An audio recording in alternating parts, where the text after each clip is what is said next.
first time, and some of you I've met before, so it's really a pleasure, and I want to thank you all for being here. It's going to be an interesting morning. I'm going to hear from a lot of different folks this afternoon, different presentations that we'll be hearing. So, for those of you who've been watching my broadcasts, I'm sure you all are familiar with this lovely mathematical formula. A does not equal A. Just put it here. A does not equal A. And the meaning of this phrase is that the universe is constantly in a state of change. Nothing is the same as anything else. There's no way that this first A could be the same as the second A, because all things are constantly in motion. I think it was Ramiro who first told me the phrase of the philosopher Heraclitus from ancient Greece. He said, "You never step into the same river twice." The world is constantly changing. It's constantly in a state of motion. Nothing is the same as it was before. And it's in that state of insecurity that human beings have always existed. And so much of the struggle of human beings has been about trying to make sense and find some security in a world that is constantly in a state of change. It's about trying to make some sense and be able to anticipate what's going to happen in a world where so much is unpredictable. And that's why we have calendars. That's why we have time. That's why we have mathematics and numbers. It's funny to think about. I do not know exactly what's going to happen tomorrow, but today is a Saturday. And every Saturday in my entire life has been followed by a Sunday. And every Sunday in my entire life has been followed by a Monday. But the Monday that's coming up, and the Tuesday that will come after that, and the Wednesday that comes after that, will be unlike any other Wednesday or Tuesday or Monday or Saturday or Sunday that's ever come before. That's kind of the beauty of this. It's funny because, the word revolution, right? We've heard the word revolution before. The word revolution actually refers to the concept of revolving or patterns or turning around. It was first used to describe the individuals who thought that the earth was not the center of the universe, as the Roman Catholic Church taught, but rather that the earth was revolving around the sun. And when you have a revolution, that means, what does that literally mean? What is the literal definition of a revolution? It means to turn around or a turnaround. That's what it means. And it took on a political connotation because if you think about it in politics, what is a revolution? It's a really big turnaround. It's when things really turn around. That's a revolution. And it was those who questioned the old feudal order in medieval Europe and questioned the old setup and overturned feudalism and moved toward the establishment of capitalism. They were some of the people that fought for science and had the understanding that with science we could determine that the earth was revolving. And that's the origin of the term. That in itself is rooted in this understanding that the universe is constantly in a state of motion, that we can use the scientific process to understand things, that there are patterns that we can pick up on. It's that struggle for security that seems to define so much of it. And one thing that human beings have often done in our struggle to get to higher truths is we've told stories. We know some of the stories from the Native American tradition. We know some of the stories from Africa and Asia. And there's one story that I think is pretty uniquely American. And it has kind of a universal appeal, but people identify it with the United States. If I were to say to you, faster than a speeding bullet, faster than a locomotive, able to leap a tall building in a single bound, look up at the sky, it's a bird, it's a plane, it's Superman! Right? Superman is a very American story. And, my grandparents knew who Superman was, and I think it's pretty safe to say that my grandchildren are going to know who Superman was. So what's the story of Superman? Superman, he's an alien from another planet, crash-landed, adopted by an American family. He looks just like any other human being, except he's not like any other human being. He's got superpowers. And with his superpowers, he could rule the entire world. But he doesn't. He just lives a humble life as mild-mannered reporter Clark Kent, and he's got those glasses on and no one can recognize him. It's the perfect disguise. Whenever someone's in danger, he runs into the nearest phone booth, he changes into his costume and rushes into action. Now, you know, like I said, Superman is identified with the United States around the world. It's considered to be a very American story. And that gives me hope. Because if Americans can love Superman, then Americans can love socialism. Now, so Superman was originally a comic book published in 1939 by two comic book writers in Cleveland. And one of the first adventures of Superman was to rescue a group of striking miners whose crooked boss was out to get them. And also, the Superman comics, the first Superman comics, are filled with statements condemning Jim Crow segregation and racism, which nowadays that might seem pretty normal, but back in 1939 when Jim Crow was in effect and lynchings were taking place, that was a really big deal to have a syndicated comic book that talked that way. In the radio version of Superman during the Second World War, Superman actually fought against the Ku Klux Klan. They called them the Knights of the Fiery Cross, and he fought the Ku Klux Klan because the Klan were supporting Hitler and they were sowing disunity, dividing the country in the middle of a war. So Superman fought the KKK. Who is Lex Luthor? So Lex Luthor is this very wealthy, maniacally evil, bald guy. And he's using technology to enrich himself at the expense of the community. So basically, Lex Luthor is Jeff Bezos. And whenever Lex Luthor Bezos has another plot, Superman rushes into the phone booth and he changes into his costume and he swings into action to rescue who? The people. Ordinary people. Superman doesn't like violence. He doesn't like violence. But he does what's necessary to defend the oppressed and those who are suffering. Superman is very much the ideal. Does anyone here know how you actually say the phrase man of steel in Russian? Stalin. And that wasn't an accident. You can bet that in 1939, that was not an accident when that comic book came out. But the understanding of the values you might get from Superman and how that could be compatible with what it means to be a communist, it really does kind of a mind flip, because nowadays our understanding of left and right and Marxism and politics and revolution and socialism and capitalism is all very, very confused. And we can learn a lot from looking at that period in U.S. history. 1939, when those comics came out, the Communist Party of the United States was a very powerful organization. Hundreds of thousands of members, influence over millions of people. It was a massive organization that many people supported.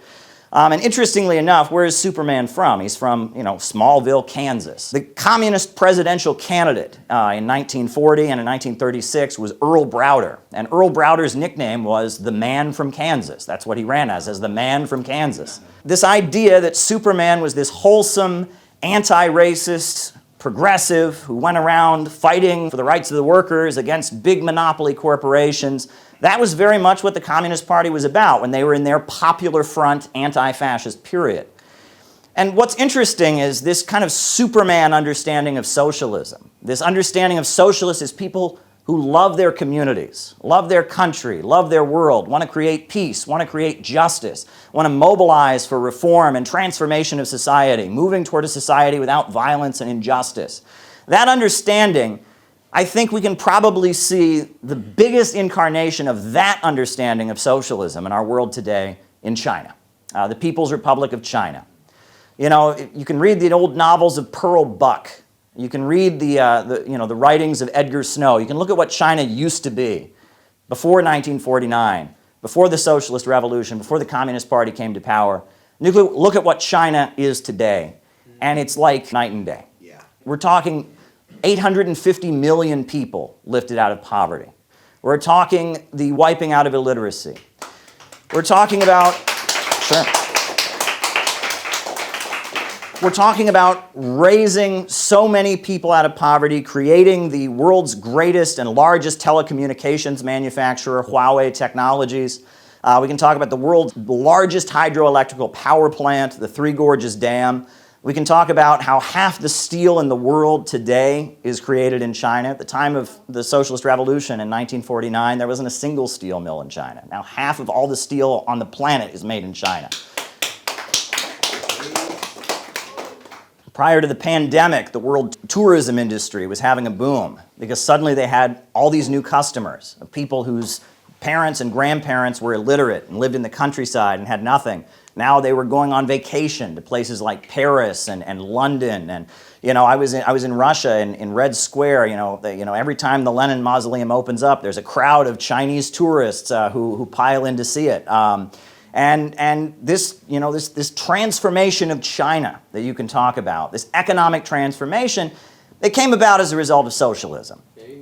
It came about as a result of the fact that they abolished a system where profits come before people. They centrally planned the economy. And yes, there's a big market sector in China. Yeah, there's a lot of big and private corporations in China. But at the end of the day, they don't have the power. The Chinese Communist Party does. There are 5-year economic plans. The banking sector is controlled by the state. The major industries are controlled by the state.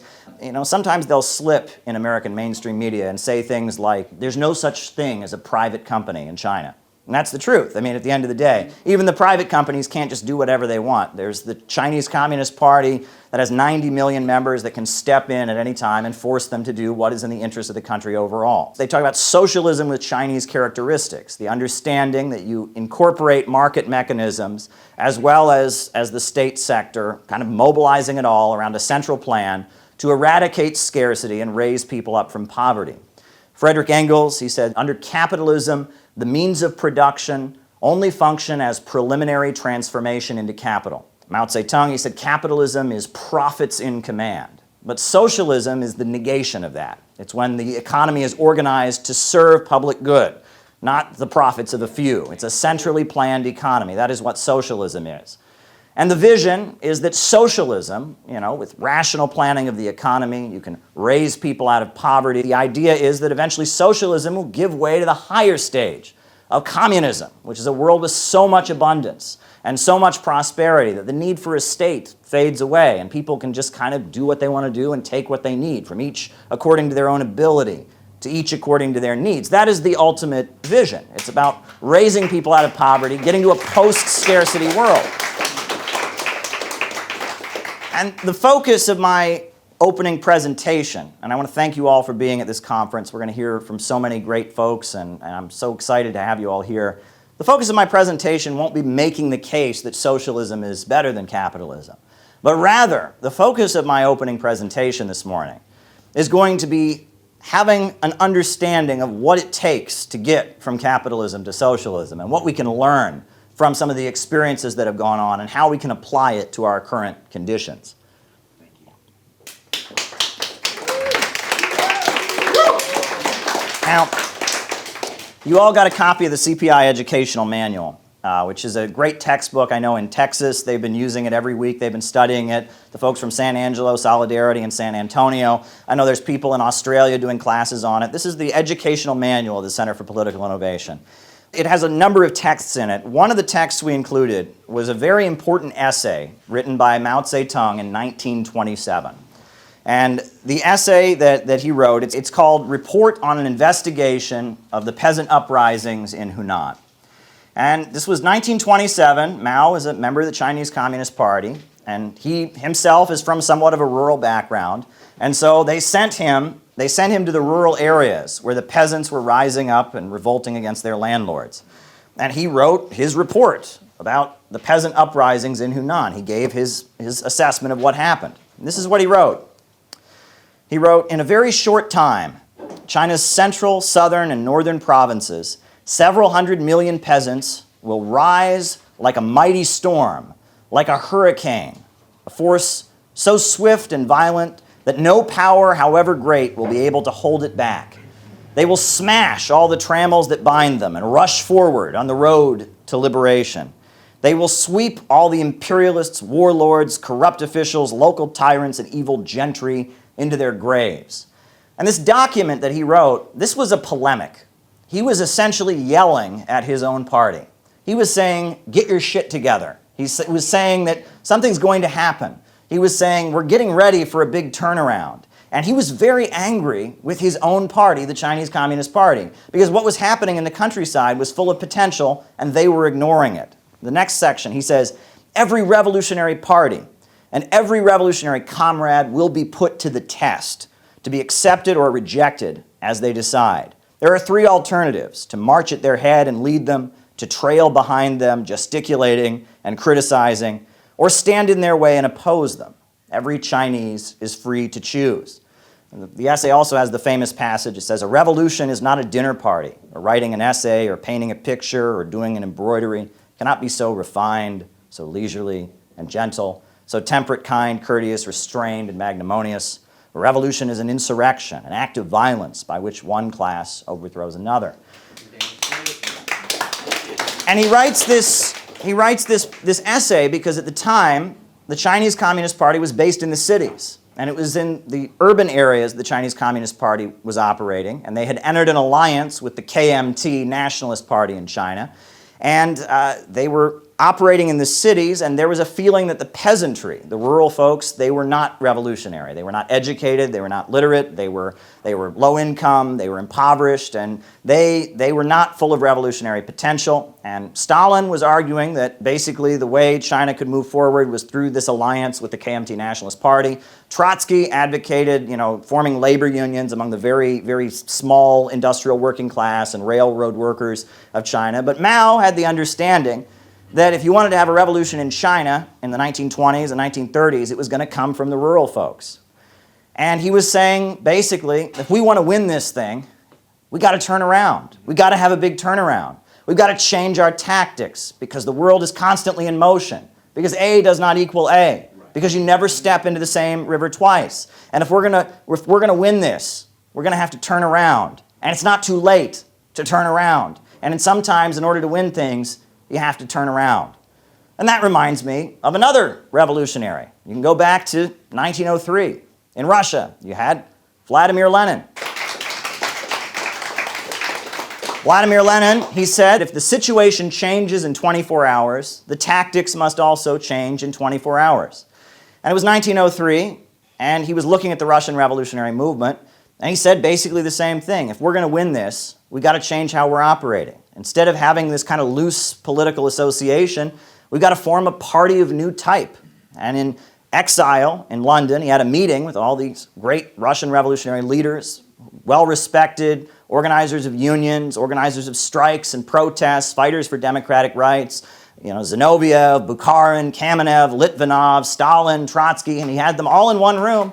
And he pitched to them this idea. He said, if we're going to win this, we have to form a party of new type. And this will be a very different type of political organization. We're going to have democratic centralism, meaning that when we get together and we make a decision, afterwards, we're all going to carry it out. Whether we agree with it, whether we voted for it or not, we're going to make a decision and we're all going to carry it out. And we're going to engage in agitation, where we're going to try to stir up the broad masses to fight for their rights.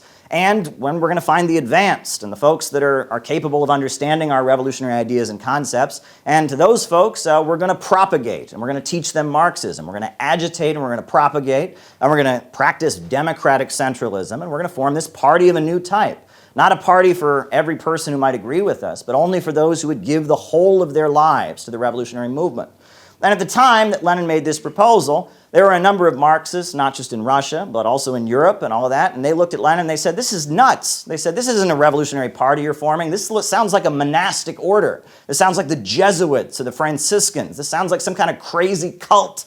But at the time, Lenin proposed his ideas. The majority of the people in the room agreed with him, so they were known as the Bolsheviks, or the majority group, and the minority of the people in the room rejected his ideas. They were known as the Mensheviks, and that was how the Russian revolutionary movement proceeded.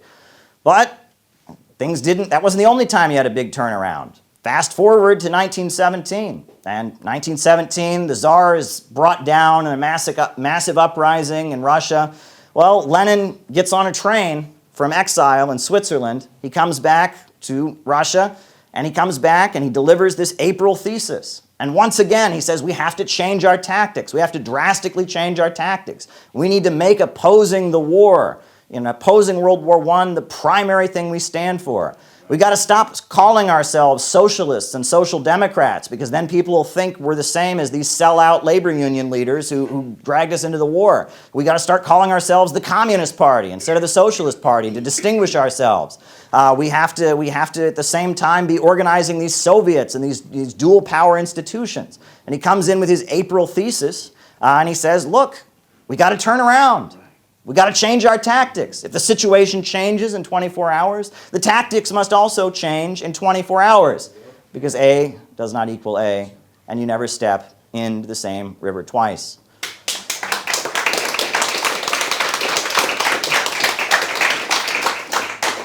But a much more recent example of that would be in Latin America and the Bolivarian movement. I know some of us here were actually in Peru recently when we saw the victorious election of a candidate there from the Peru Libre Party, Pedro Castillo, great victory. But if you look at how did Venezuela, how did Nicaragua, how did Bolivia, how did they move towards socialism? It came from a very similar situation, a very similar tactical turnaround. During the Cold War, most of Latin America had these brutal authoritarian military juntas. You had Pinochet in Chile, and Argentina, and Venezuela, many of these the countries during the Cold War, Nicaragua, you had Somoza. You had these very authoritarian military juntas and strongmen. And under those circumstances, you couldn't organize in the cities. In Pinochet's Chile, if you were handing out leaflets in favor of socialism, you were disappeared and never heard from again. And the same in Somoza in Nicaragua. The Sandinistas, their newspaper, they used to jokingly call it Issue 1, Volume 1, because every time they would come out with an issue, a magazine, after the first issue, it would be outlawed. And so then they would have to change the name. So people just started referring to their newspaper as Issue 1, Volume 1. But the Sandinistas and the revolutionaries of the Cold War era, they organized in the countryside because you couldn't organize in the cities. And in the countryside, they did kind of what Mao did. They fought for the peasantry, and they fought for land and land reform and such. But things started changing at the end of the Cold War. And why did they start changing? Because these military juntas, they were effective in crushing the threat of communist revolution. Nicaragua, you did have the Sandinistas. Cuba, you had the Cuban Revolution. But other than that, these military juntas were quite effective at crushing the threat of communist revolution. And because the United States saw them as necessary in doing that, the United States would tolerate a lot of Bonapartist maneuvering, right? They would hand out the goods, so to speak. The military would own quite a few factories and own quite a few industries. There'd be a lot of people who were kind of getting money handed out to them. And that these regimes were, there was kind of a layer of society that was economically benefiting from these military dictatorships. And the United States felt it necessary to tolerate that on some level because of the fact that the threat of communist revolution was so great. But as you enter the 1980s, and as the Cold War is coming to an end, you get a situation in these countries where neoliberalism, the privatization, Milton Friedman, Friedrich von Hayek, Ayn Rand, Alan Greenspan, where they come in and they say, we don't need to tolerate this kind of stuff. We don't need to tolerate this kind of stuff. We can privatize everything. Why should we let this military junta, nationalize and hand out goods to their friends? And why should we do that? And so in country after country after country in South and Central America, you have the imposition of, rather than having these strongman authoritarian regimes, you have the transition toward George Soros's model of the open society, where once again they are having free elections. You're not going to go to jail for handing out leaflets or anything, but at the same time there's mass privatizations going on. In Bolivia, for example, they privatized the water. They made it a crime to collect water on your rooftop. The water belonged to American corporations.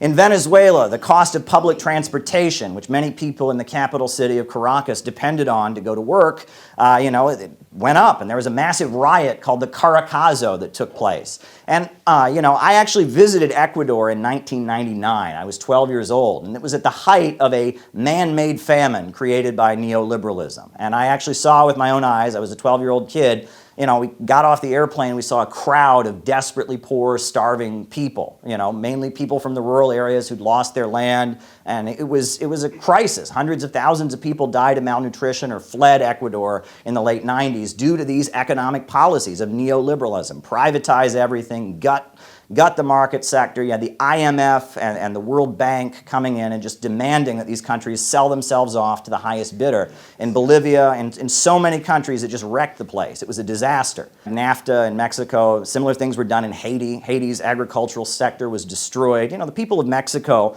have been growing their own food since long before Christopher Columbus ever showed up. But now, as a result of neoliberalism and these free market policies, the result has been that Mexico now imports a lot of its food from the United States, and American agribusiness has a monopoly. And this is what imperialism is. Imperialism is about holding back economic development. It's about keeping countries impoverished and poor so that Wall Street and London can have them as a captive market and stay rich at the center of the global economy. That's what imperialism is.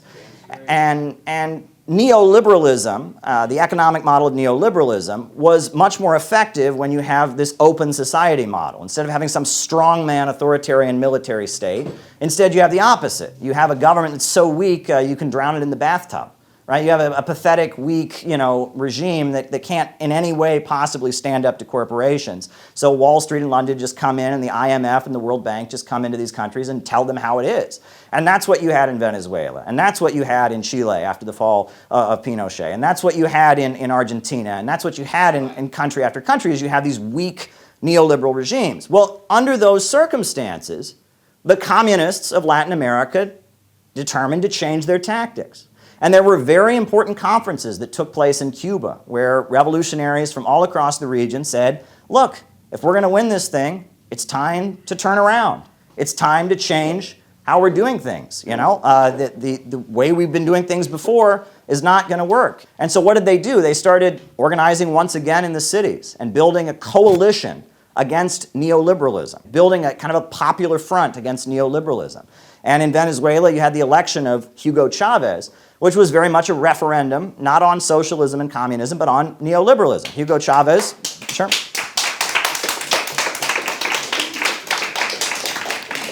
Hugo Chavez said that he didn't believe in capitalism or socialism, just whatever was good for Venezuela. And the communists supported him and backed him, but he said he was just for whatever was good for Venezuela. The population was basically presented with a choice. Are you for neoliberalism and the cuts in social spending? Are you against them? The public voted for Hugo Chavez. And then we know there was an attempted military coup against him in 2002, and he defeated that coup because the rank and file soldiers rose up and had his back and supported him. And then after seeing how important the communists were in his coalition to defeat that coup, he started moving Venezuela toward 21st century socialism. And it was a similar situation in Bolivia, for example. I mean, in Bolivia, you had Evo Morales. Again, polarization. Are you for the neoliberalism and the cuts, or are you against it? Evo Morales got elected, and many people, don't seem to recognize that it was under the socialist leadership of Evo Morales that Bolivia had the highest rate of GDP growth in South America.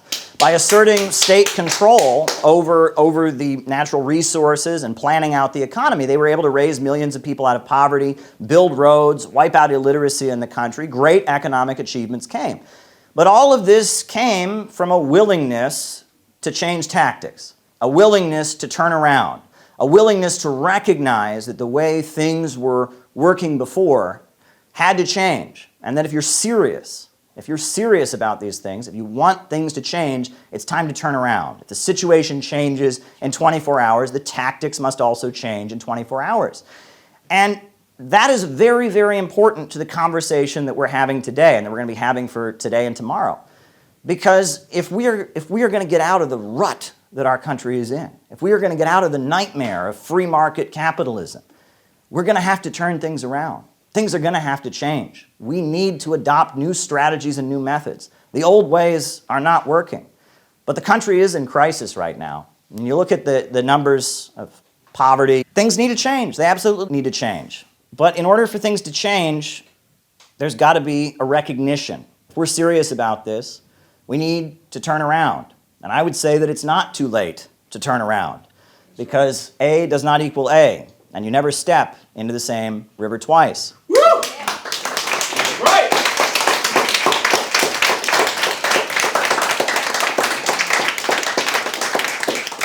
So I guess I'm going to have to look narcissistic and arrogant for a moment and have to talk about myself. My name is Caleb. I think most of you in the room are familiar with me. I'm originally from Ohio. The first political act I ever engaged in is I was in 4th grade, and my mother, who was a librarian in Stark County, Ohio, went on strike with other members of the Service Employees International Union. And so I, as a small 4th grade child, walked the picket line with my mom. That was my first political act. But in Cleveland, I got involved in different socialist and revolutionary left-wing groups when I was in college. And one of the most rewarding things I was able to do was to work against police brutality. And this was, this was 2007, 2008, 2009, 2010. This was before Black Lives Matter had ever been a hashtag. But there was an activist group in Cleveland called Black on Black Crime Incorporated, which was headed by Art McCoy, who was the owner of Superfly Barbershop. And this organization in Cleveland, Black on Black Crime Incorporated, this nonprofit, I've really kind of felt in years since that this is probably the closest thing that I've ever seen in the United States to what like a functioning communist party would be in another country, right? And it wasn't a communist group by any means. It was a black nationalist in its orientation. But every Wednesday night, they would have a meeting on the east side of Cleveland. There'd be 80, 90 people there. And they would talk about, the cost of rent in the neighborhood, and they would talk about the speed light cameras and how they worked, and they would talk about hospital closings, and they would talk about police brutality, and the whole community would just kind of assemble, usually in a church, and for a meeting of this organization, and they were the voice in Cleveland that stood up to the police department. And they, when a family was facing a situation with police brutality, they would organize around it. And I had the honor of going to court with some victims of police brutality and going to their court appearances and such, and working a little bit with Black on Black Crime Incorporated. And it was a very rewarding experience, but it was also very revealing. Because nowadays we have this awareness about police brutality, right? We've all seen the videos, George Floyd and all of that. But at that time, it was not trendy to talk about. It was not trendy at all. And I was attending a college near there, and I would tell people about these cases, and people would just say to me, that can't be true, that has to be made up, police never do that kind of thing, that must not be the case. And I would tell them about these cases. There was a young man named Brandon McLeod who was just murdered in Cleveland. I would tell them about these cases of police brutality and murder, and people wouldn't believe me. Well, now the whole world realizes that Art McCoy and Black on Black Crime Incorporated, what they were saying was true, right? And then all over the country, we're facing the reality of the horror of police brutality and racism. And so, it used to be just radicals and communists and black revolutionary and community activists who talked about this issue, but now the country as a whole is coming to terms with it. And I think that that's a very good step forward. I did work in Cleveland, and eventually, like many young people from the Midwest, I wasn't able to really find a decent job and support myself, so I moved to New York City. And New York City, I happened to move there a few months, about a year before Occupy Wall Street. And so I was part of the Occupy Wall Street. I had long hair and a beard. We are the 99%, all day, all week, Occupy Wall Street. It was great. I worked at an insurance firm, and after I got off work, I would go to the park. I'd stay there on the weekends, and I was arrested in some Occupy demonstrations. My long hair and my beard, and that was my experience. And we learned a lot. But one thing that happened during Occupy Wall Street is that the United States worked with NATO to overthrow the government of Libya, and that was a very educational moment for me. Because I could tell that Gaddafi was an enemy of Wall Street. Gaddafi had supported the Irish Republican Army in their fight against the British Empire. He'd supported the people of South Africa and their struggle against apartheid. Gaddafi had supported the Nation of Islam and the Black Panthers and their struggle against racism in the United States. And in Libya, Gaddafi had raised living standards. They had the highest life expectancy in Africa. They built the world's largest irrigation system, the Great Man-Made River. And at the time, the Arab Spring, many people talked about how lack of water and the drought had contributed to it. So if that was such a contributing factor, to see the United States bomb and destroy the country with the biggest irrigation system in the world kind of reveals a huge amount of hypocrisy. But at the time Libya was being attacked, U.S. media was telling us it was a revolution against an evil dictator. And it was clear to me and to a lot of young Occupy activists that what was going on wasn't some kind of glorious revolution in Libya. This was Wall Street recolonizing Libya, that Libya had achieved its national liberation with a socialist leader named Gaddafi, who was an anti-imperialist. What happened was that Wall Street basically moved in and created a crisis in the country and then eventually bombed and destroyed the country. And ever since then, Libya has been in utter chaos, and it's been a disaster. And in fact, you remember the Manchester bombing that happened. Well, the bomber in Manchester, the Manchester bomber, had been someone who'd been supported by the United States government to fight against Gaddafi. I was at the World Festival of Youth and Students, which is a kind of a UN-sponsored gathering of leftist and anti-imperialist groups from around the world. And when I was at that festival, we sat down, I met with communists from Mexico and communists from Africa, from Angola, from South Africa, from Namibia, from Vietnam, from Cuba, from China, communists from all over the world. And we would have face-to-face meetings. The American delegation would meet with the delegation from different countries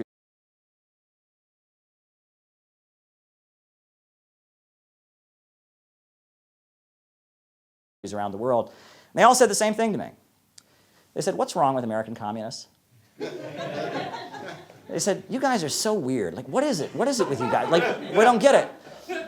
First of all, they said, "Why don't you guys wear suits?" They said, "Why don't you guys wear suits? Like, what is it? You guys you never wear suits, and we don't get it." And then they pointed out to me, they said, in Latin America, we've had this massive, revolutionary movement. It's been successful. We call it Bolivarianism. It's after Simón Bolívar, who's like the liberator, who fought, the Spanish conquistadors. Why don't you go find progressive figures in American history and popularize them and make yourself the incarnation of them? I thought that was an interesting idea. And when I met with these various revolutionaries from different countries, I realized that I was meeting with a totally different breed. Because in the United States, if you want to call yourself a communist or a revolutionary, you basically have two choices. On the one hand, you can be a lunatic. You can be standing on a street corner, waving a newspaper about Trotsky, and lighting the American flag on fire, and throwing bricks through windows, and you can do that. You can do that. Plenty of people do that, right?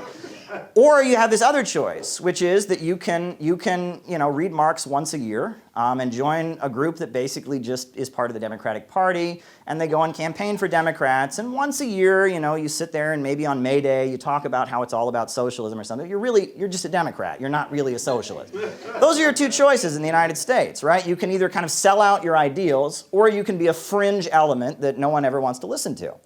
But when I talked with these communists from Vietnam and Angola and communists from India, there's a whole province in India called Kerala that's run by the Communist Party of India Marxist, right? And communists from Greece, they were neither of those things. They weren't crazy extremists, but they also hadn't sold out their ideals. They led organizations of millions of people, labor unions, they had seats in parliament, they had community associations that they led, but they also could talk to you in great depth about Marxist theory and Marxist ideology and how they were transitioning their country towards socialism and how the international situation related to that. These people were neither of those things. And I will never forget a meeting we were in with the Cuban delegation. And all these different communist groups are getting up and presenting to the Cubans, what are we doing? And one group is like, we have sold this many newspapers this year, and yay, all right. And somebody else got up and she said, I work for an NGO and we're trying to enact gun control legislation. And it's like, yeah, and somebody else, oh, we had a small protest to support Black Lives Matter. Oh, yeah. And the Cuban delegate from the Young Communist League of Cuba, not an older guy, I think he was probably only 19 years old, he was trying to contain his anger. And he just said, I've been hearing this shit from you guys for so many years. And he said, give me a break. He said, for years I've been hearing this kind of garbage from American communists. He said, you guys have not built a base among the population. You don't have a sustainable group of supporters in the country. You're doing the same old thing. You're doing the same old thing and expecting different results. And that stuck with me because he was absolutely right. I mean, that was what I was observing. And the whole time I'd been doing all this revolutionary activism, I had been observing the same problem, that there was basically a disconnect and a lack of connection with the broad masses of Americans. There was an inability to capture the rising anger of American workers amid an economic crisis. There was a feeling that to be a socialist was to be somebody who was at odds with the rest of society. It was an expression of nonconformity. There was an expression of your individuality as an artist. It was not a mobilization of the masses of people to fight for their economic rights. And it wasn't giving voice to the popular sentiments of the broad masses. It was something different. But then things got even more interesting, because in 2014, that was the first time I ever visited the Islamic Republic of Iran. I had never been to the Islamic Republic of Iran before. I went to some anti-imperialist, anti-Israel conferences in Iran. And then in 2015, I was invited by the Red Crescent Society of the Islamic Republic of Iran to go on a humanitarian mission to Yemen. And we got on a very big ship and with all kinds of flour and medical supplies, with doctors from the Red Crescent Society, the technicians of an operating theater, anesthesiologists, members of the Iranian parliament. And we got on this boat in Bandar Abbas in southern Iran, and we went to try and deliver humanitarian aid to Yemen. And that was a life-changing experience for me. It was 13 days on a ship with about 10 people on the ship who could speak English. We talked about nothing but religion the whole time. Religion is very important to the Iranians, and they're Muslims, and I'm a Christian, but we could compare beliefs and we could have some interesting conversations. And the ship we were on created an international incident. Israel announced that the ship we were on was smuggling weapons to Yemen. Well, that was false. We were not smuggling weapons to Yemen.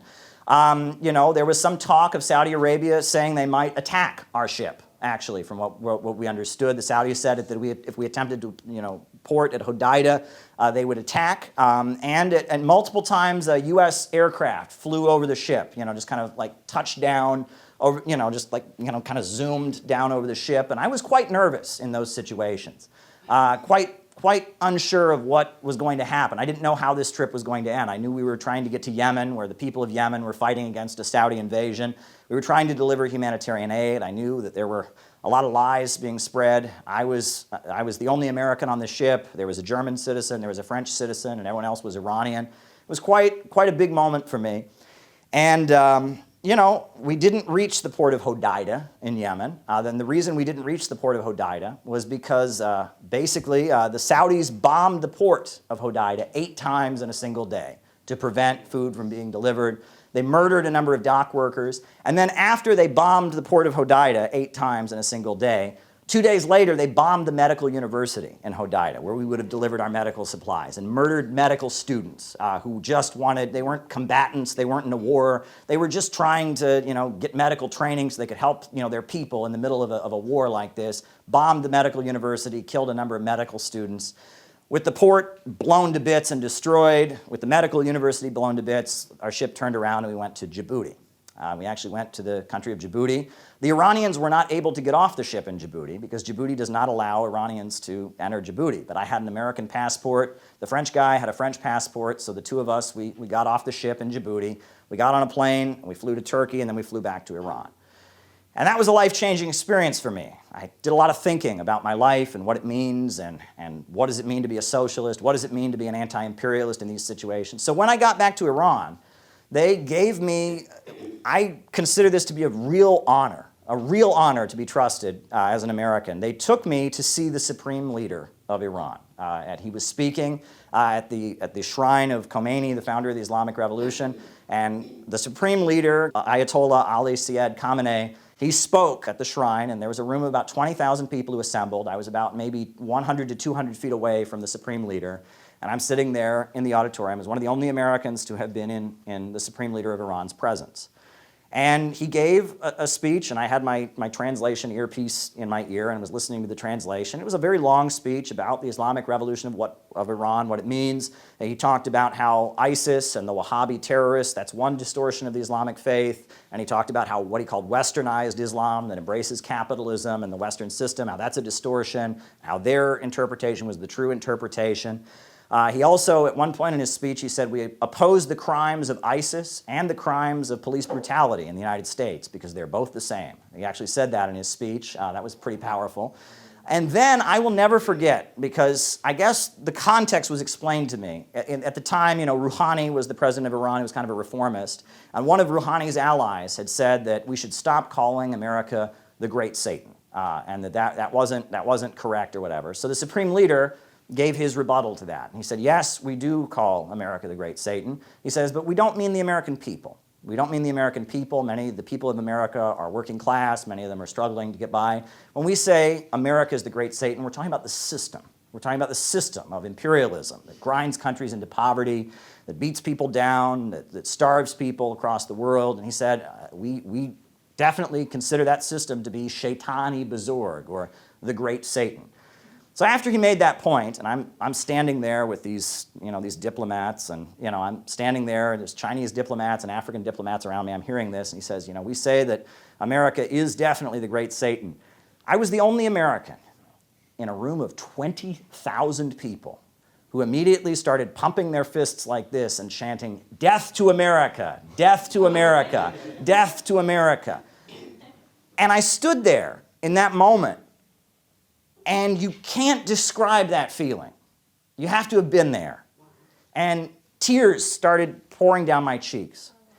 And it was just overwhelming for me. And I was sitting there, or standing there, in this auditorium of people chanting, "Death to America, death to America." And I'm standing there, and I thought, what a crime it is that this is what our country means to people all over the world. How dare the people that run this country call themselves America? How dare they? That's right. That's right. These big corporations, these banks, these monopolies that bomb countries and grind people into poverty, how dare they call themselves America? How dare they?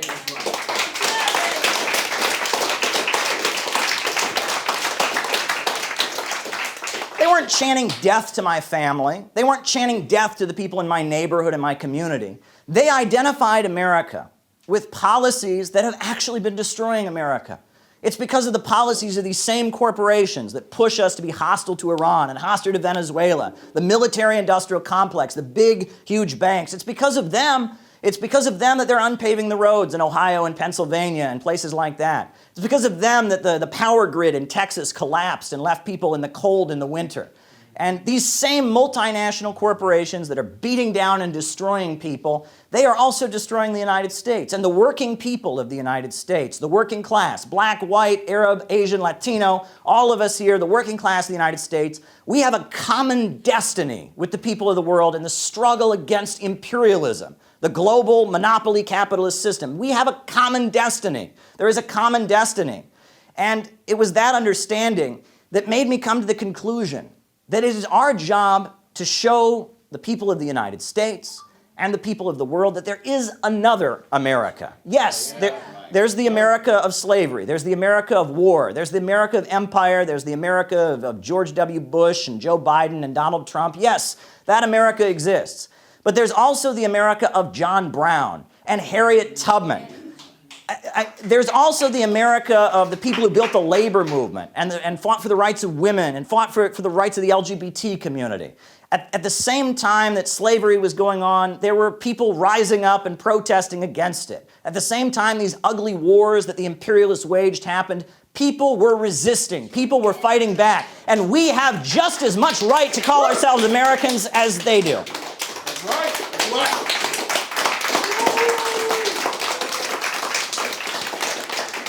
And it is a huge mistake for us to hand over the identity of what it means to be an American to the imperialists and the war makers. They have written us out of history. They've told us, especially since the Cold War and McCarthyism, that our whole identity is somehow tied in with free market capitalism, that this is the American way. Well, this is false, right? The first person to use the word socialism in the English language, it was first in French, but the first person to use it in the English language was Robert Owen. And Robert Owen, he was a Welsh industrialist who moved to Indiana, and he set up a socialist commune in Indiana called New Harmony. And he was invited to give a speech to a joint session of Congress explaining what socialism was. Furthermore, there was a socialist in U.S. history who actually wrote some very, very radical words back in 1892. I'm going to recite those words right now because I have a feeling that some of you probably have heard them before. These are some very radical words from a very radical socialist. You ready? I pledge allegiance to the flag of the United States of America and to the republic for which it stands, one nation, indivisible, with liberty and justice for all. The Pledge of Allegiance was written by a socialist.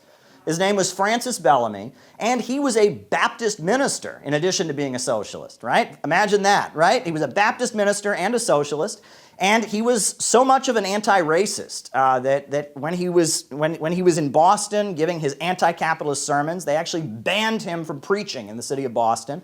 So he moved to Florida, where he could get away with preaching. But in Florida, he was constantly getting arrested because he refused to segregate his congregations. He refused to have blacks and whites on separate, aisles with a line between them. He refused to do it. Francis Bellamy, yeah. He was a radical and he was a socialist, and he wrote the Pledge of Allegiance. And where did he get the words for the Pledge of Allegiance? Well, after the US Civil War, in order to get your voting rights back, if you'd been a Confederate, you had to take an oath of loyalty to the country. And so he based the Pledge of Allegiance on the various loyalty oaths that Confederates were forced to take. And it's kind of funny because if you listen to the words, if you read them in that context, it's actually almost kind of funny, right? So it's like, I pledge allegiance to the flag of the United States of America and to the republic, one nation, indivisible, with liberty, no slaves, and justice, no slaves, for all. I mean, it's kind of, it's like, twisting someone's arm. Say uncle, it's kind of how the Pledge of Allegiance reads. It's kind of funny like that. But Francis Bellamy, his cousin was Edward Bellamy, who was a socialist who actually wrote a novel called Looking Backward, which was a best-selling science fiction novel in 1888. Then it was about a guy who he has trouble sleeping, so he hires a hypnotist, and the hypnotist, hypnotizes him, and he falls asleep, and for some reason he doesn't wake up until the year 2000. And he wakes up, and the United States is a socialist utopia in the year 2000, where, and he walks around and he learns all about how great it is. And people loved this novel, and they formed Bellamy clubs all over the United States to study this novel. It was sold about as many copies as the novel Ben-Hur, which was also very popular at the time. So there's nothing un-American about socialism. But I do want to mention that Eugene Debs, he was a very important socialist leader, went to prison for opposing the First World War. And he went to prison. They got him because he gave a speech in Canton, Ohio, opposing World War I. And the speech is very good, and it's also very long. And it's interesting because there's some passages from the speech. Most of the speech, he's agitating against war and talking about why we need socialism. Some of the speech is a little bit self-helpy, Wouldn't it be great if more people were listening to Eugene Debs than Jordan Peterson? I think that'd be great. And I'm just going to read to you some of what Eugene Debs said in his speech. He said, "You need to know that it is your duty to rise above the animal plane of existence. You need to know that it is for you to know something about literature and science and art. You need to know that you are verging on the edge of a great new world. You need to get in touch with your comrades and your fellow workers and to become conscious of your interests, your powers, your possibilities as a class. You need to know that you belong to the great majority of mankind. You need to know that as long as you are ignorant, as long as you are indifferent, as long as you are apathetic, unorganized, and content, you will remain exactly where you are. You will be exploited and you will be degraded and you will have to beg for a job. You will get just enough for your slavish toil to keep working in order to be looked down upon with scorn and contempt by the very parasites that live and luxuriate from your sweat and unpaid labor. But if you want to be respected, you have to begin by respecting yourself. Stand up squarely. Look yourself in the face and see a man. Do not yourself fall into the predicament of the poor fellow who, after he heard a socialist speech, concluded that he ought to be a socialist. The argument he'd heard was unanswerable. After a while, he allowed his ardor to cool and soberly concluded that by joining the party, he might anger his boss and lose his job. He then concluded, I can't take that chance, and that night he slept alone. There was something on his conscience, and it resulted in a dreadful dream. Men always have such dreadful dreams when they betray themselves. A socialist is free to go to bed with a clear conscience. He goes to sleep with his humanity, and he awakens forth in the morning with self-respect. He is unafraid, and he can look the whole world in the face without a tremor and without a blush. That's Eugene Debs. And I really appreciate those words by Eugene Debs, and I try to live by them.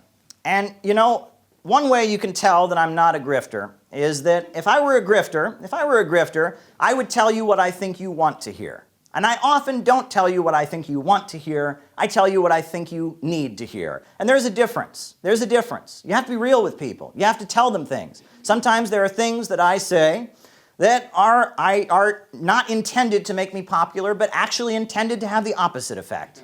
I often will say things that need to be said in the socialist movement, that need to be made clear to the broad masses of people that are getting interested in socialism, that need to be clear to the folks that are getting involved in socialist activism, things that will not make me popular. I don't care. I'm here to tell you what you need to hear, not what I think you want to hear. One thing that I've been absolutely clear about. I will never forget that when I was a small child, I remember I was reading a book about Dr. Martin Luther King Jr. And I read about how when Dr. Martin Luther King Jr. and the civil rights movement was organizing and protesting, there were obviously many people who disagreed with them for various reasons. And sometimes these people who did not agree with Dr. Martin Luther King Jr., they would assemble and they would have manure and feces and they would throw them at the civil rights marchers. Did you know this? This happened. The Southern racists, go away and would throw literal feces at them. And I remember reading that as a kid and thinking, my goodness. Now, imagine one of those people was sitting in front of me. What would they have to say to me today? So you threw feces at Dr. Martin Luther King. You threw feces at the civil rights marchers. How do you defend yourself? What would they say? Well, everyone else was doing it. Well, Martin Luther King he was bad. He was like opposed. They would have no defense. They would feel despicable, right? How can you look yourself in the face having done such a thing? And it's with that understanding that you should never join the mob. You should never just go along with popular sentiments. It's with that understanding that as someone who works in the press, I will never throw shit at Russia. I will never throw shit at Iran. I will never throw shit at Venezuela. I will never throw shit at China. I am not going to join a campaign to lay the case for war. I will never do it. I'm not going to spread lies about weapons of mass destruction. I'm going to question their allegations about Uyghurs, their allegations about chemical weapons. I will never be involved in a shit-throwing campaign when they try to whip up the hysteria to justify another one of their wars. I'm not going to do it. I don't care if it makes me unpopular.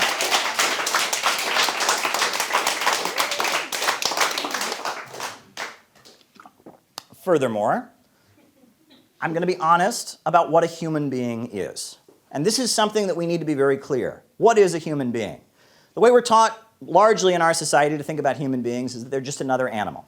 Well, they're wrong when they say that. Because if you look at ants, ants have been building their ant farms the exact same way for millions of years. And beavers, they've been building their beaver dams the exact same way for millions of years. But in just about 7 or 8,000 years, human beings have gone from hunter-gatherers in the woods to space travel and iPhones. That is not just another animal. We are constantly changing the way we interact with our environment. The human being is the tool maker. It is constantly shifting and moving toward a higher stage. And growth and innovation and creativity are what defines human beings and separates human beings from animals. We reinvent ourselves. We rise to a higher plane. We want to have a better life than we already have. We want our children to have a better life than we have. That is the nature of human beings. Human beings are all about growth. Human beings are all about expansion. That is the nature of the human being. So when people come out and they say, well, the answer to climate change is we just have to have less. We just have to degrow. I say no. The first ecological crisis in human history came about 7 or 8,000 years ago, when we, with our ability to make tools and sticks and rocks, we got too good at hunting and gathering. We got too good at it. We were killing too many animals. We were gathering too many fruits and nuts. There was a scarcity of fruits and nuts to gather. There weren't too many animals. We killed too many of them. So as a result of that, what did we do? Did we degrow? Did we say, all right, everyone's got to have less children? Oh, we all got to eat half as much? No. Well, what did we do? We changed the way we interact with our environment. We developed agriculture. We started growing crops. Right? We started domesticating animals. And the first economic, political, and social revolution was human beings responding to an ecological crisis. The old way of interacting with our environment was unsustainable, so we moved to a higher mode of production. And the current crisis that's spawning climate change requires the same response. Fossil fuels is not sustainable, right? Fossil fuels is not going to work. Climate change is a reality. And furthermore, the fossil fuel-based economy is what keeps the world poor. It's, look at Wall Street. The big banks and big corporations on Wall Street are also tied in with the big oil monopolies. We got the big four super majors, ExxonMobil, BP, Shell, and Chevron. And in addition to them, it's like, BP, that's basically HSBC Bank. Chase Bank, that's pretty much ExxonMobil. It's JP Morgan and the Rockefellers.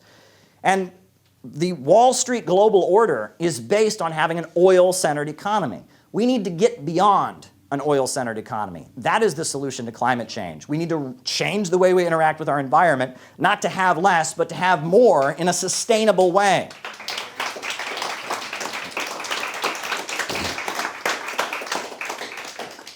And one concept that we've developed, and we're in the process of further developing it with the Center for Political Innovation, is that because of the situation around climate change, because this is an emergency facing humanity, because the fossil fuel-based global order is holding back economic development, it is time for a global combined effort for fusion energy.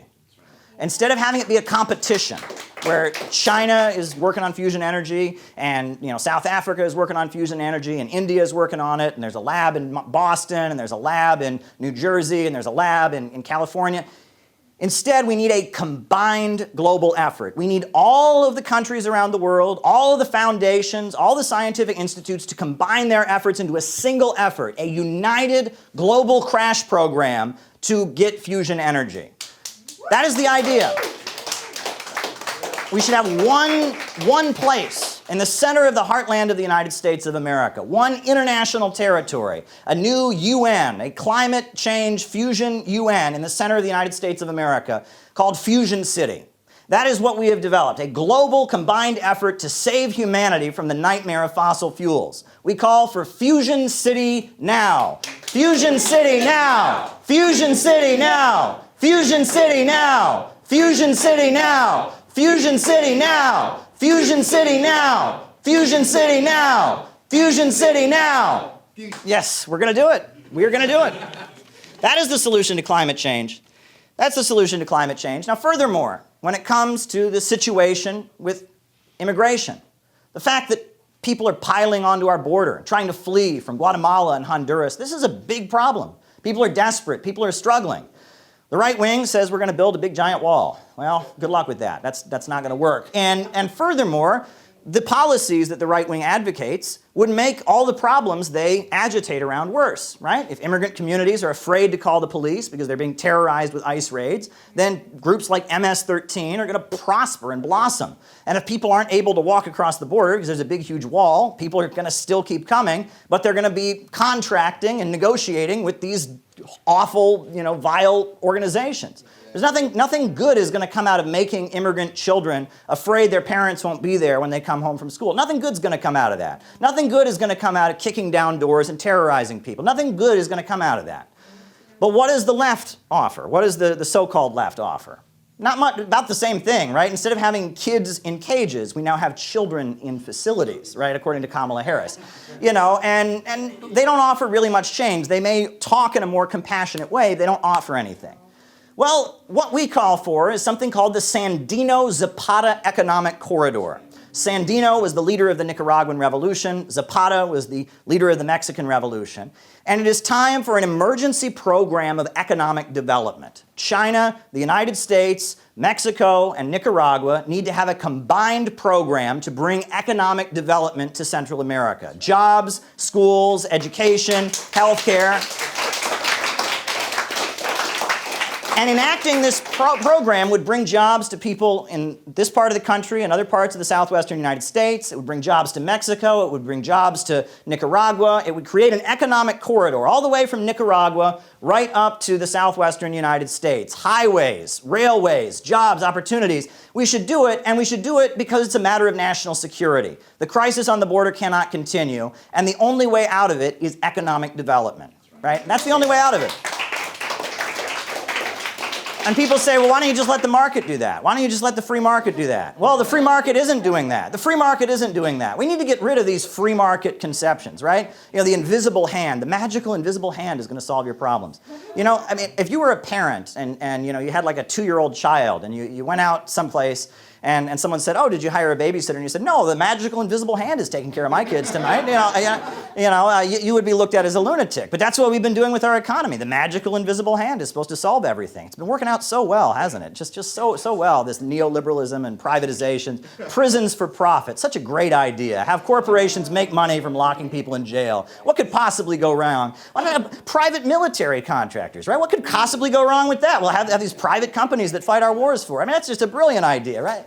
Schools for profit. I mean, this is free market insanity. Free market insanity.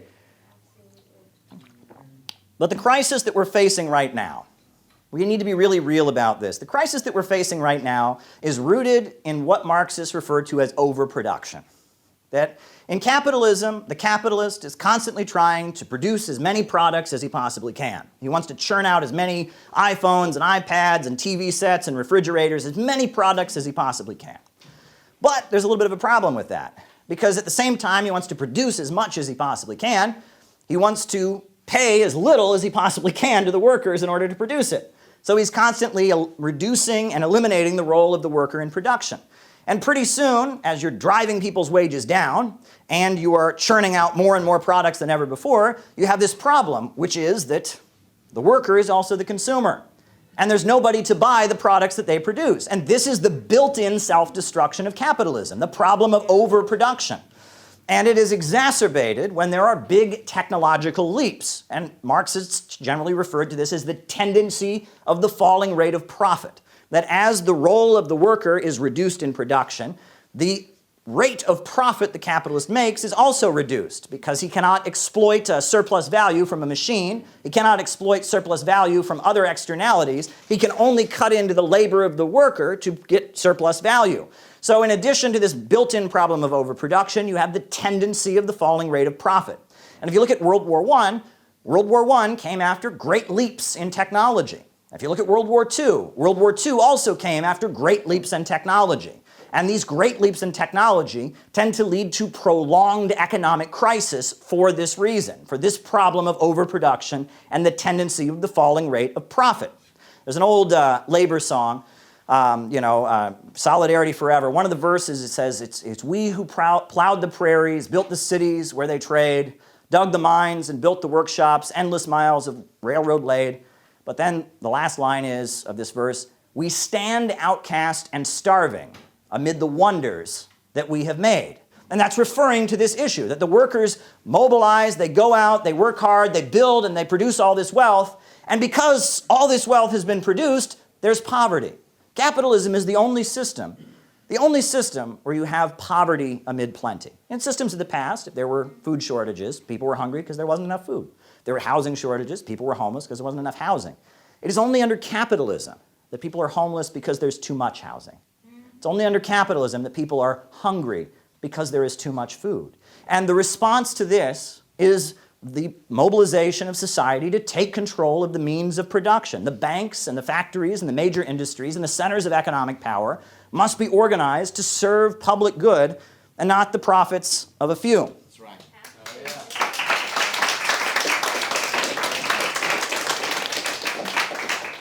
Now, it's important to talk about when you have a situation where people are being cast aside, standing outcast and starving amid the wonders they have made. There are many people who are hungry and are desperate, and they don't have a place in the system. And it is our job as socialists to build communities of solidarity, to build a place for those people to go, to work together, to help each other, and to also lay the basis for mobilizing the seizure of the means of production, the expropriation of the expropriators. It's building communities of solidarity, building centers of community power. That is the mobilization of the task of socialists in our time. And I want to tell you, we have the Center for Political Innovation, a think tank. There's a club on some of the college campuses called Students and Youth for a New America. But we recently started a mobilization in New York City, but it will soon be deployed around the country, called the John Brown Volunteers. And the John Brown Volunteers are a group of younger folks who are a full-time outreach team for the Center for Political Innovation. They are on the streets every day promoting socialism, promoting revolutionary ideas, distributing buttons, distributing leaflets. And we want to eventually mobilize them and send them around the country and have meetings like this around the country, different places, big auditoriums, music, speeches, and mobilize and build our message. And in order to do that, we need to develop a core of dedicated young folks. And we have a core of younger folks in New York City who are mobilized around this. And what's interesting is for a lot of them, this concept of turning around, right? This concept of if the situation changes in 24 hours, the tactics must change in 24 hours. A lot of that, they can see that in their own lives. There's a young woman from Georgia who came up, graduated high school, came up and was spending time with us. She said, Caleb, these are the happiest couple months I've ever had in my entire life. There's a young guy who's part of it. He's from Pennsylvania. He sold his PlayStation, sold his Pokemon cards, got on the bus, came up and joined us. Another young guy, he's from Illinois, graduated high school, didn't have much going on. He drove his pickup truck all the way to New Jersey. He's out on the streets with us every day. And it's difficult to maintain it. It's difficult to maintain it. But as people are cast off, and as people are hungry, and as people are struggling, building this kind of community, and different levels of participation, but building this kind of community where we can have people who are able to give all their time and all their life to going out and mobilizing and building this organization, building our unique understanding of socialism, this is very important, And there's a lot of criticism of the approach that I bring forward. People say, you can't talk about socialism with American characteristics. That's racist. That's a common critique that I've heard. People say you shouldn't talk about growth and expansion because that's somehow supporting the billionaires of our system, which is not what I mean, but there's a lot of criticism out there. And, we do need to be nuanced in how we talk about these things. We need to be careful, There's a lot of, evil things in U.S. history. I mean, we should not deny the horrendous crimes against the Native Americans. We should not deny the horrendous wars this government has waged and continues to wage. We shouldn't deny the genocide of slavery. It's funny, I remember my old racist grandfather. He was from Missouri, and I will never forget the day. One day, he was, the screen door on our house broke, right? On the house broke in Missouri. And I was sitting there and the screen door came out and he shouted, "God damn it," he said, "this house must be built on top of an Indian graveyard."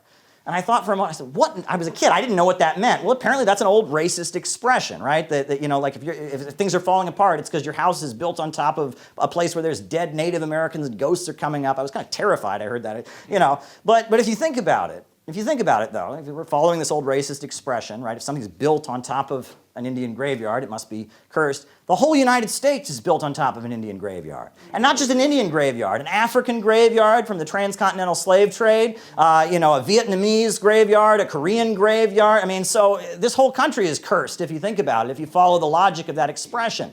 In legal terms, they talk about how if something is acquired in a corrupt way, it is fruit of a poison tree, right? That if the police come into your house without a search warrant and they find something, it's inadmissible. It's fruit of a poison tree. Or, in Islam, they talk about the concept of haram, right? That if you steal some food and you eat it, it might make you sick and give you food poisoning because you acquired it in a corrupt way. Well, the United States of America, we have to be real, as it currently exists, was acquired in a corrupt way, in a very corrupt way. And as a result of that, it's cursed. It's very much cursed. People, when Donald Trump said, "Make America great again," right? The 1950s, yes, higher level of economic prosperity. But all those cars and all those refrigerators and hula hoops, they were all covered in blood. The blood of the people of South America living under military juntas, the blood of the African Americans living under Jim Crow, all those things were covered in blood. They were cursed. And if something is created in an impure way, it is corrupt. And so we need to be very clear that we're calling for a whole new country. We're not calling for some minor tweaking and adjustment. We are calling for the recreation of the country on new values of brotherhood and solidarity. And there's other things that we should be very clear have to go, like the Washington Monument, for example. Folks ever seen the Washington Monument, right? I've seen the Washington Monument. What does the Washington Monument look like? We all know what it looks like, right? Yeah. Well, it's interesting because, I was reading a history book and I found out that, George Washington was sterile. Did you know this? He was sterile. That thing that the Washington Monument looks like, that's something he could not actually do. All of his children were adopted. So my theory about the Washington Monument is that I have a feeling that George Washington was sitting with his buddies, and they were kind of jealous of him, and they said, George, you are the richest man in the country. You are the first president of the country. You're the greatest military leader, the biggest landowner in the country. There's one thing that we can all do that you cannot do. And when you die, we are going to build a monument to that one thing that you can do that we can all not do. I have no evidence that this is actually why this was built, but that is my theory about the Washington Monument. So I think when the United States moves towards socialism, the Washington Monument is coming down. That's my theory.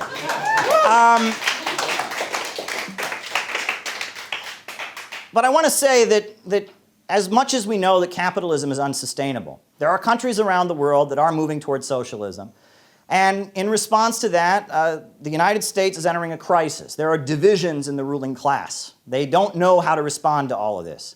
You look at what's happening right now with Afghanistan. The United States pulled out of Afghanistan, and according to Nicolas Maduro, the leader of Venezuela, it appears that the intelligence agencies were intentionally trying to sabotage Joe Biden. They gave him bad information so that the pulling out of Afghanistan would be disastrous, it would be bumbling, and that he would be humiliated. And that points to the fact that it may be that the intelligence and deep state apparatus is trying to set us up for the presidency of someone that folks here in California are probably very familiar with, Kamala Harris. And Kamala Harris is very dangerous. And Kamala Harris is also very unpopular.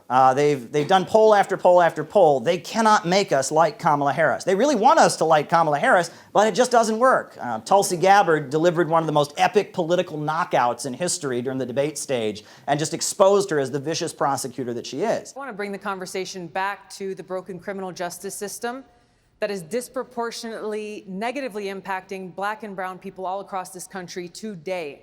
Now, Senator Harris says she's proud of her record as a prosecutor and that she'll be a prosecutor president, but I'm deeply concerned about this record.